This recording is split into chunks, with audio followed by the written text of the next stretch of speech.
World War I was a military conflict which involved most of the world's great powers, assembled in two opposing alliances: the Allies, centered around the Triple Entente, and the Central Powers, centered around the Triple Alliance.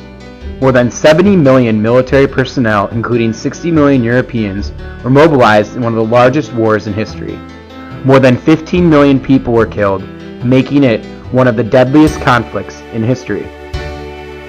The assassination on June 28, 1914, of Archduke Franz Ferdinand of Austria, the heir to the throne of Austria-Hungary, is seen as the immediate trigger of the war, though long-term causes such as imperialistic foreign policy played a major role.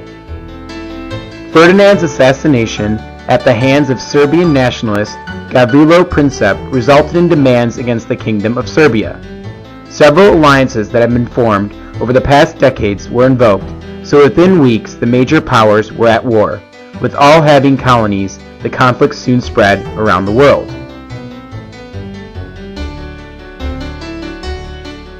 By the war's end, four major imperial powers, the German, Russian, Austro-Hungarian, and Ottoman empires, had been militarily and politically defeated, with the last two ceasing to exist.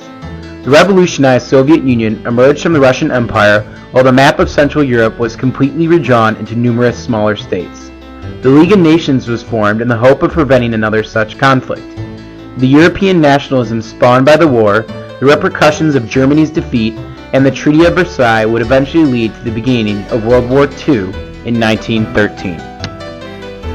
Franz Ferdinand was the Archduke of Austria-Est, Austro-Hungarian, and Royal Prince of Hungary and Bohemia, and from 1889 until his death, heir presumptive to the Austro-Hungarian throne. His assassination in Sarajevo precipitated Austria-Hungary's declaration of war against Serbia. This caused countries allied with Austria-Hungary, the Triple Alliance, and countries allied with Serbia, the Triple Entente powers, to declare war on each other, starting World War I. He was born in Graz, Austria, the oldest son of Archduke Karl Ludwig of Austria, younger brother of Franz Joseph and Maximilian, and of his second wife, Princess Maria Antoinetta of Bourbon, Two Sicilies. When he was only 12 years old, his cousin, Duke Francis V of Modena, died, naming Franz Ferdinand his heir on the condition that he add the name Est to his own. Franz Ferdinand thus became one of the wealthiest men in Austria.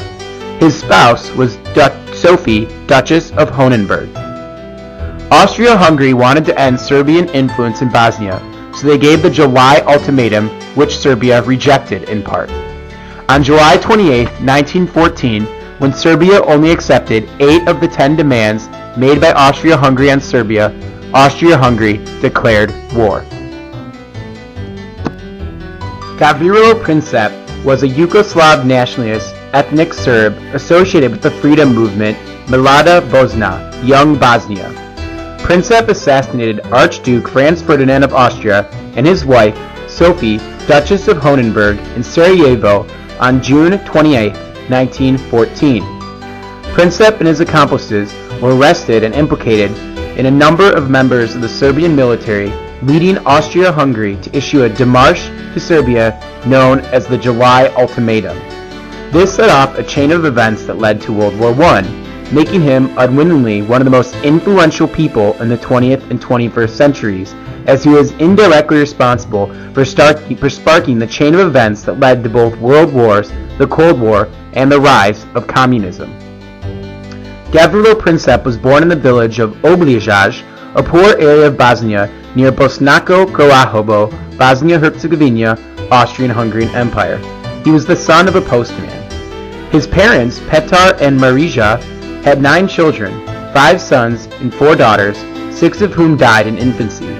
His impoverished parents could not provide for him and sent him to live with an older brother in Zagreb.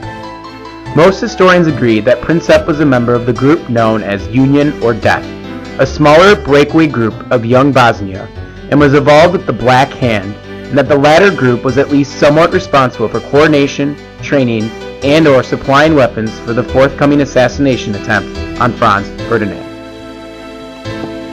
The July Crisis was a diplomatic crisis among major powers in Europe in the summer of 1914 that led to the First World War. It followed a campaign of several years by agents of the Kingdom of Serbia to destabilize Austro-Hungarian control of the Serb population of Bosnia. The immediate occasion of the crisis was the assassination of Archduke Franz Ferdinand, heir to the Austro-Hungarian throne in Sarajevo, Bosnia, by Gavrilo Princip. There followed a series of diplomatic maneuverings which led to an ultimatum from Austria-Hungary to Serbia, and ultimately war between them. For both pan-Slavic and imperialist reasons, Russia backed Serbia against Austria, thus triggering a series of alliances and treaties which led to a wider European war. Delivered at 9 p.m. on July 23, 1914, the ultimatum contained a list of demands and an annex describing the findings of a criminal investigation into the assassination, which also included the murder of Sophie Chotek, Franz Ferdinand's morganatic wife, and a bombing that wounded 20 people. The July ultimatum did not include any explicit threat of war, but did include a threat to recall Austria-Hungary's ambassador if Serbia did not agree to the demands. The ultimatum was a part of a program of coercive diplomacy meant to weaken the Kingdom of Serbia as a threat to Austria-Hungary's control of the largely ethnic Serb population of Bosnia. This would be achieved either through diplomacy, the terms of the ultimatum were made harsh for this purpose, or by a localized war if the ultimatum were rejected. The program was a failure as Serbia, having received assurances of support from the Russian government, made an unequivocal response to the ultimatum, leading to a conflict which rapidly spiraled into a broad European war under conditions disastrous to Austria-Hungary. British Minister of Foreign Affairs Sir Edward Grey discussed the ultimatum and said it was the most terrible document that one state ever presented to another country. This map illustrates the alliances in World War I. It is important to note that one of the alliances consisted mainly or localized in Central Europe, while the other two were in between. For instance, France and Russia were on the same side of the war. The countries of World War I were divided between the Allied powers, otherwise known as the Triple Entente powers, and the Central powers, otherwise known as the Triple Alliance. The four major Allied powers during World War I were Great Britain, France, Russia, and the United States of America, who entered into the war after abandoning their policy of isolationism. Isolationism in international relations attempts to not be drawn into conflicts that aren't the country's own. However, as World War I grew out of control, Woodrow Wilson, then the President of the United States, determined it was in American best geopolitical interest to enter and engage in the war on the side of the Allied powers. The four major Central powers during World War I were Germany, the Austro-Hungary Empire, the Ottoman Empire, and the Kingdom of Bulgaria. Ultimately, the Central powers were unsuccessful and lost the war, which carved a new foundation in Central Europe, making new countries and increasing the rise of European nationalism. This next map illustrates the large scope of the war. In the end, hundreds of countries were involved, including Brazil, Australia, China, India, Russia, France, United States, Canada, and several African countries on the side of the Allied powers. On the side of the Triple Alliance and Central powers, there were a couple countries in Africa, one country in Southeast Asia, a couple of countries in the Middle East who gained support of the Central powers through the Ottoman Empire, and Germany, and the remaining Austrian-Hungarian Empire.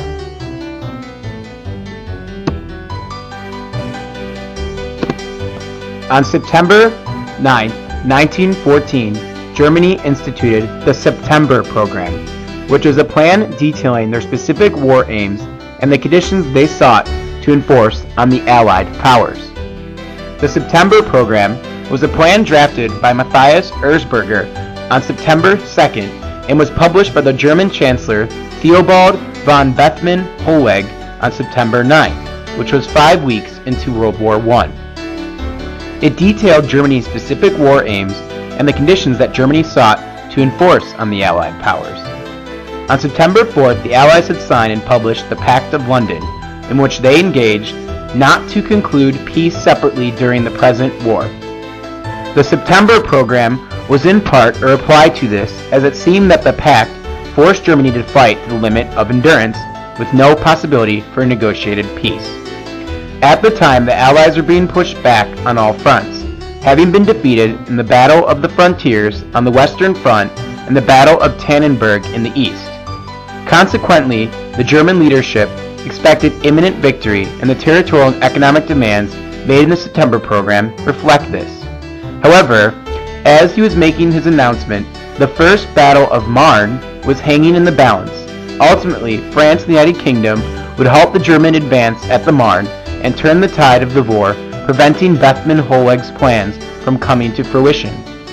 The war aims included the annexation of Luxembourg, a crippling war indemnity of 10 billion Reichsmarks for France, with further payments to cover veterans' funds and to pay off all Germany's existing national debt.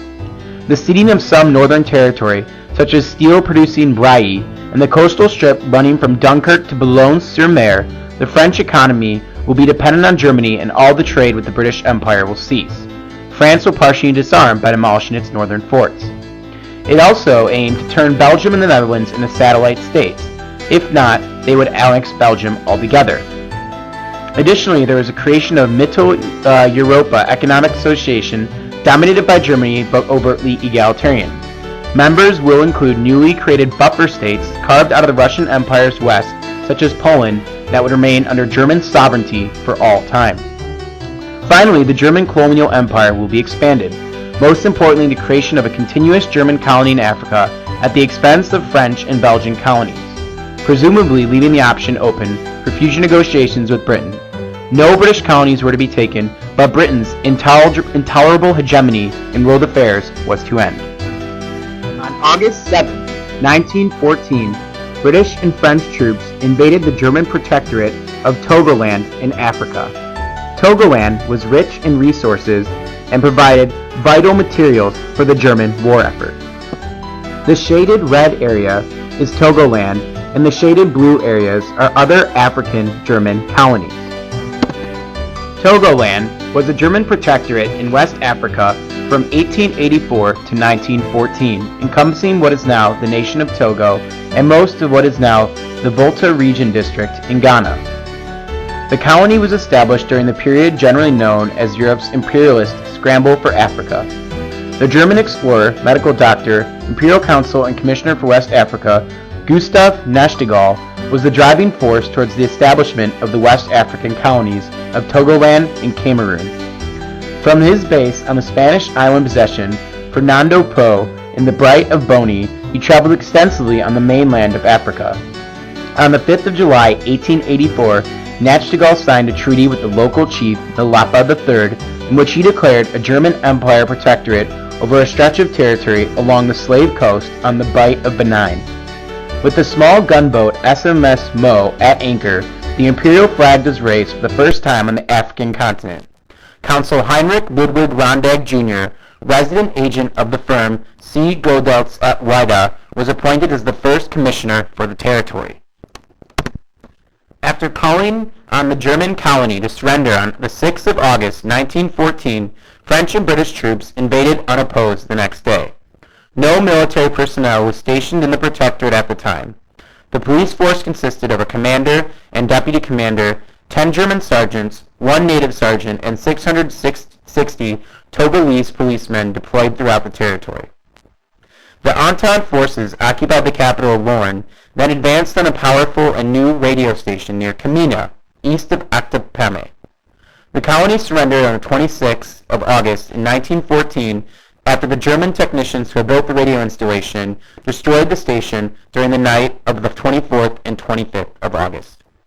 In the weeks before the destruction, Cameroon, German Southwest Africa, German East Africa, and 47 ships in the high seas were sent reports of Allied actions as well as warnings of predicaments ahead. On December 27, 1916, Togoland was separated into French and British administrative zones.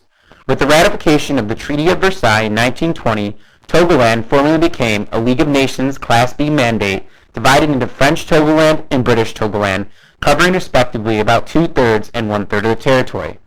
The French-ruled region of the former German colony became in 1960 the Republic of Togo and is now known as the Togolese Republic. In 1960, the new state invited the last German governor of Togoland, Duke Otto Friedrich of Mecklenburg, to the country's official independence celebrations. The British area was integrated in the same year into Ghana following a plebiscite. The Serbian army fought the Austria-Hungary army at the Battle of Sur. This battle began on August 12, 1914. The battle marked the first Allied victory against the Central Powers and forced Austria-Hungary to keep forces on the Serbian front, hurting their ability to fight against Russia. The Battle of Sur is also known as the Battle of Jadar because the main operations were held near the river basin of the Jadar River in Serbia, and was one of the first battles of World War I. It also marked the first Allied victory in the war. The battle was fought between the Austro-Hungarian army and Serbian forces. Results improved Serbian standing in the alliance. Austro-Hungarian troops fought under the command of General Oskar Peterovic and Lobrius Ritter von Frank. Von Frank was in direct command of Austro-Hungarian forces at Sur. Most of the Serbian troops were under the command of General Stepa Stepanovic.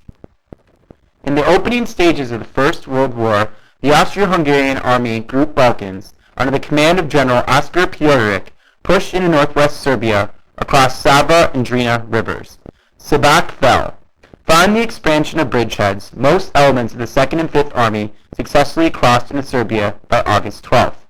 Peterovic's own 6th Army was still concentrating further south and was in no position to begin large operations at the time, so the brunt of the fighting in the following days was on the 5th Army.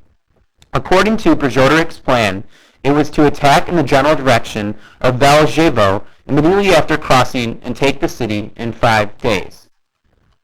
Around 18,500 Austro-Hungarian officers and soldiers were killed or wounded, and around 4,500 were captured. The Serbian army lost around 16,250 officers. As a result of the battle, Austria-Hungary withdrew from Sandžak, delaying their offensive into Serbia. Austria-Hungary continued offensive into Serbia for the rest of the autumn of 1914 without much success. Sur also gave the Entente their first victory of war against the Central Powers. This picture illustrates an execution of a soldier by a Serbian officer. The soldier fought for the Austro-Hungarian Empire. When soldiers were captured in World War I, it was very routine for many of them to not be held as prisoners of war, but to be hung or shot execution style, because there was no way for them to detain the prisoners, and several of the prisoners offered no valuable information for the officers to use in their battle tactics. The Schlieffen Plan was Germany's plan to quickly invade France and Belgium. It was named after the man pictured here, Count Alfred van Schlieffen. The focus on Belgium and France was really bad for Germany because within a few months the Allied forces had seized all German territories in the Pacific. This map illustrates in detail the Schlieffen Plan, which was the German General Staff early 20th century overall strategic plan for victory in a possible future war it might find itself fighting on 2 fronts, France to the west and Russia to the east. The First World War later became such a war with both the Western Front and an Eastern Front, as previously shown in one of the maps. The plan took advantage of expected differences in the 3 countries' speed in preparing for the war. In short, it was the German plan to avoid a 2-front war by concentrating their troops in the West, quickly defeating the French, and then, if necessary, rushing those troops by rail to the east to face the Russians before they had time to mobilize fully. The Schlieffen Plan was created by Count Alfred von Schlieffen and modified by Helmuth von Moltke the Younger after Schlieffen's retirement.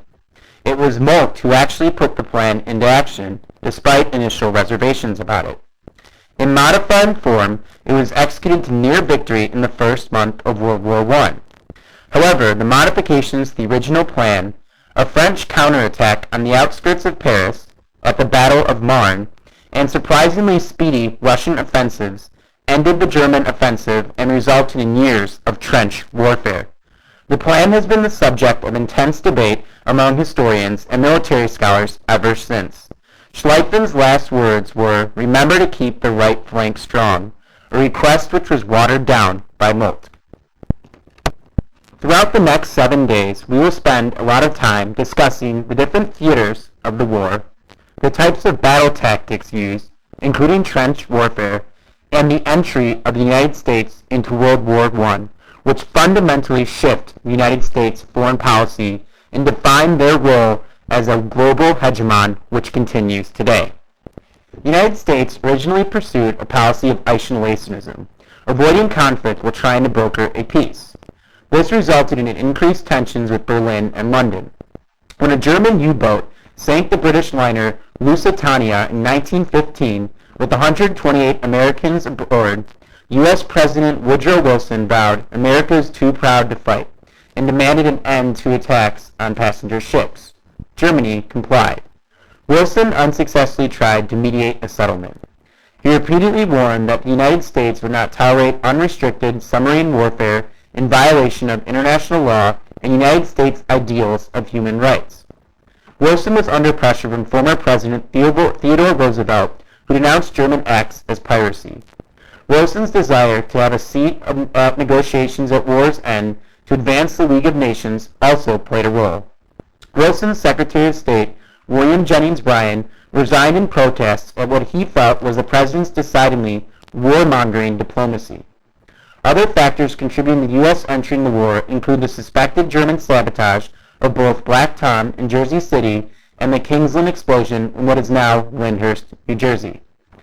After the British revealed in a telegram to the United States, President Wilson, who had won re-election on keeping the country out of war, released the captured telegram as a way of building support for U.S. entry into the war.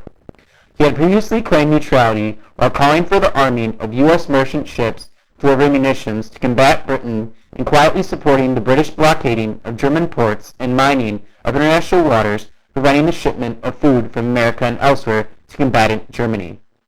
On February 3, 1917, Wilson announced before Congress the breaking off of official relations with Germany, which is pictured here. Subsequently, the United States entered into the war on the side of the Triple Entente or Allied powers. Thank you for watching my photo story. We will now cover and go over the graphic organizer to ensure all the students have written down exactly what is needed on the graphic organizer and discuss any words, terms, or people further that are unclear for the students or need more explanation.